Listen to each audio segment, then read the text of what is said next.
မင်္ဂလာပါ KCC ကွန်ပျူတာသင်တန်းမှာကြိုဆိုပါရခင်ဗျာကျွန်တော်တို့ဟိမီကျော်ပါကျွန်တော်ဒီနေ့အတွက်ဒီ laptop ပေါ်မှာပါတဲ့ FN key function key လေးအကြောင်းဝင်ပြပေးသွားပါမယ်အချို့တီးပြီးသားသူတွေလည်းရှိနေမယ်တော်တော်များတော့မိထားကြလေးတွေ့ရတယ်ဒီ FN key လေးတွေကဘယ်လိုသုံးရတာလဲပြီးတော့ရင်ဒီ laptop နဲ့ဒီနှလုံးစင်းတွေဖားတွေဘယ်လိုရိုက်ရမလဲပေါ့နော်ဒါလေးမိထားကြသူတွေ့အများကြီးတွေ့ရတဲ့အတွက်ကျွန်တော်ဒီ video လေးမှာအသေးစိတ်လေးပြပြပေးသွားပါမယ် okay ကျွန်တော်တို့ laptop keyboard လေးကိုတစ်ချက်လောက်တွားပြီးတော့ကြည့်အောင်ပါပုံမှန် laptop keyboard မှာဆိုရင်အချမ်းများပြီးဒီဘက်ကစာရိုက်ဖို့ဒီဘက်ကကဏ္ဍရိုက်ဖို့ဒီလိုပုံစံမျိုးလေးခွဲခြားလို့ရတယ်ပေါ့နော်တချို့ laptop လေးမှာဒီဘက်က number keypad လေးမပါ number keypad လေးမပါဘဲနဲ့ဒီနန်းလေးရရှိတဲ့ key တွေအကုန်လုံးဒီဘက်အပိုင်းလေးမှာပေါင်းထည့်ထားတာမျိုးရှိတယ်ပေါ့နော်အဲ့တော့အရင်ဦးဆုံးကျွန်တော်ဒီပုံအပိုင်းလေးမှာဆိုရင်ဒီဘက်မှာ1 2 3 4 5 6 9 10ဒီမှာကဏ္ဍလေးရိုက်တာရှိတယ်ဒီဘက်မှာကဏ္ဍရိုက်လို့ရတာရှိတယ်ဘာကွာလဲဆိုရင်ဒီပေါ်ကကဏ္ဍတွေ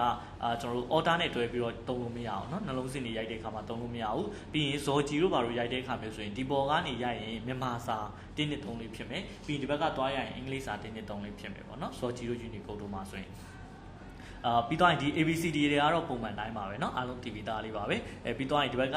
ဒီဘက်မှာဆိုရင်ဒီပေါ်ဆုံးမှာဆိုရင် ESC key လေးရှိမယ်ဒါတခုပြန်ထွက်ချင်တဲ့အခါမျိုးဆိုသုံးတယ်ပြီးတော့ရင်ဒီဘက်မှာဆိုရင် tab key လေးရှိတယ်ဒါလေးက tab ခုံတဲ့နေရာမှာသုံးတယ်ပေါ့နော် Excel တို့ပါလို့ဆိုရင်တခုပြောင်းဆဲတစ်ခွက်ပြောင်းတဲ့အခါဒီ tab လေးသုံးတယ်ပြီးတော့ရင် cap lock ကတော့စကလုံးအကြီးရိုက်တဲ့အခါမှာသုံးတယ်ဒါတော့ TV သားဖြစ်မှာပါเนาะပြီးတော့ရင် shift key ကစလုံးတွေအကြီးထွေးရိုက်တဲ့အခါမှာသုံးတယ်ဒီဘက်က control တို့ alter တို့ shift တို့ဒါတွေကတော့ကျွန်တော်တို့ဒီ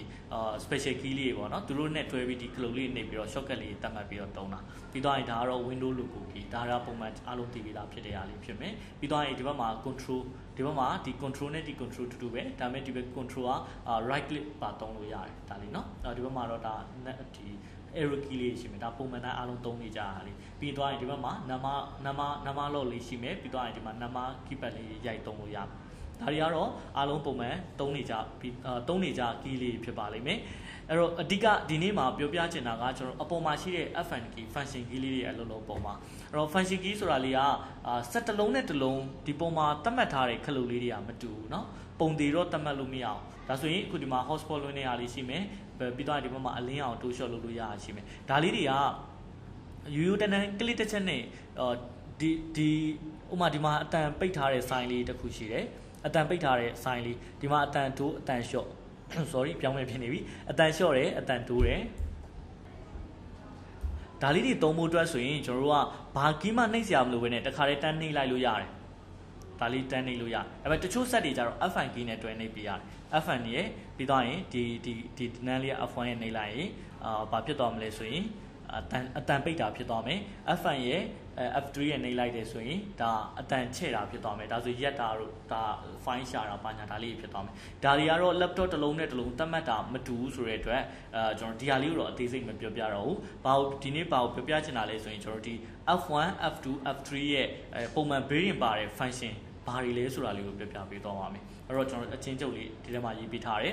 F1 ကဘာအတွက်သုံးတာလဲဆိုရင် half အတွက်သုံးတာ program တစ်ခုခုမှာဆိုကျွန်တော်မသိတာရှိရင်အကူအညီတောင်းမယ်ဆိုရင် F1 key လေးကိုနှိပ်ပြီးအကူအညီတောင်းလို့ရတယ်ဥပမာကျွန်တော်ဘာမှမဖွင့်ထားဘဲနဲ့ desktop ပေါ်မှာသွားပြီးတော့ F1 key လေးကိုနှိပ်လိုက်ရင်ဘာလေးပွင့်လာမလဲဆိုရင်ဒီ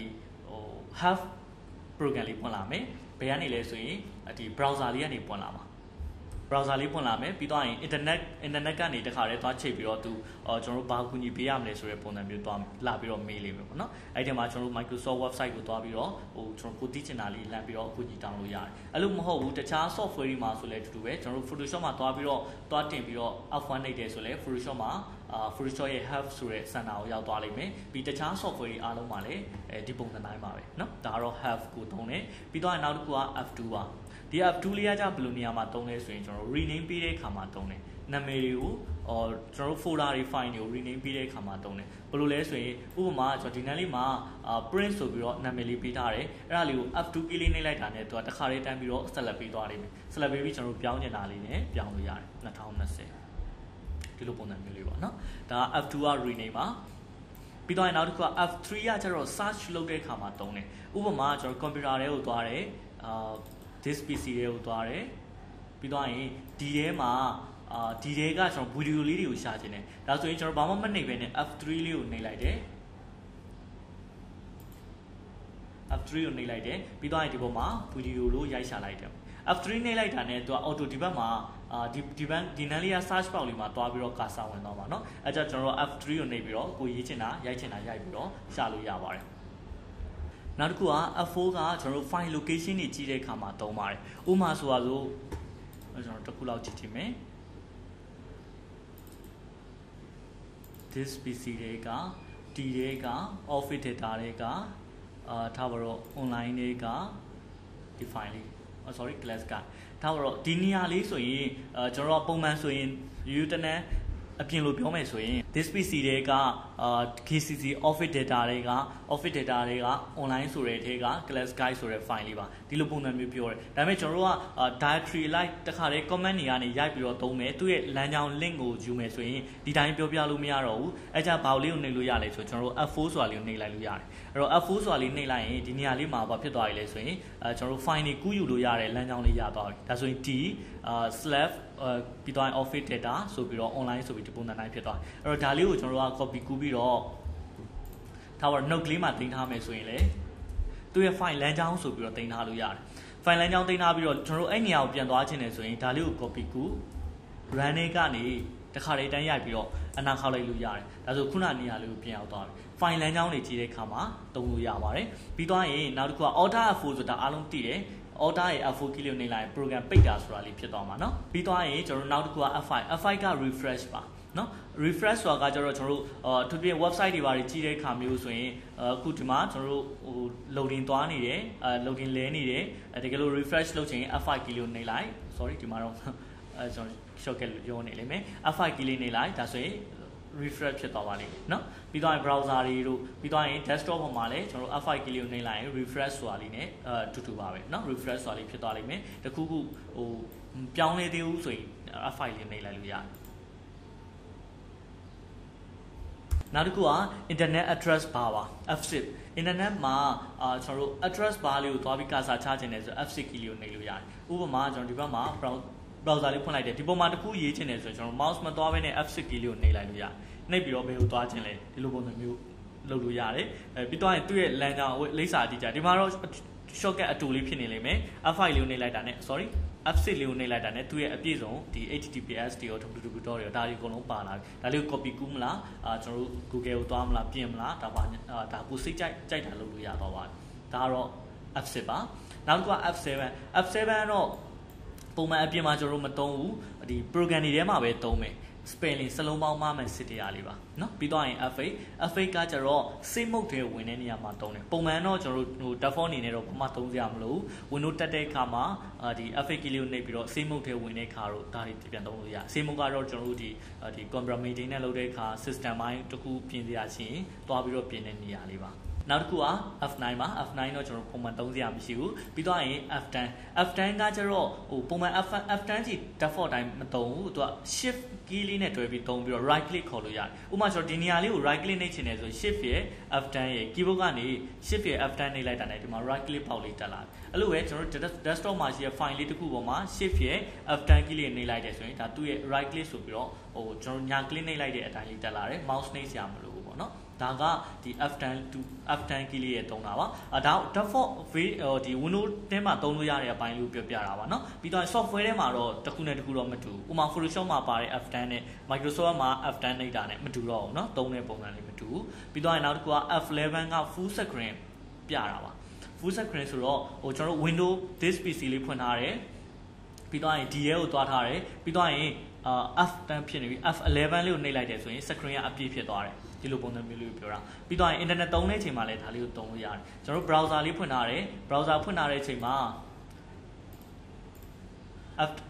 F11 လေးကိုနှိပ်လိုက်တယ်ဒါ browser ဒီ full screen ဖြစ်သွားပြီဘာမှမမြင်တော့ဘူးเนาะအဲ့အချိန်မှာကျွန်တော်တို့ ESC key လေးနှိပ်လိုက်တာဆိုတာ ਨੇ sorry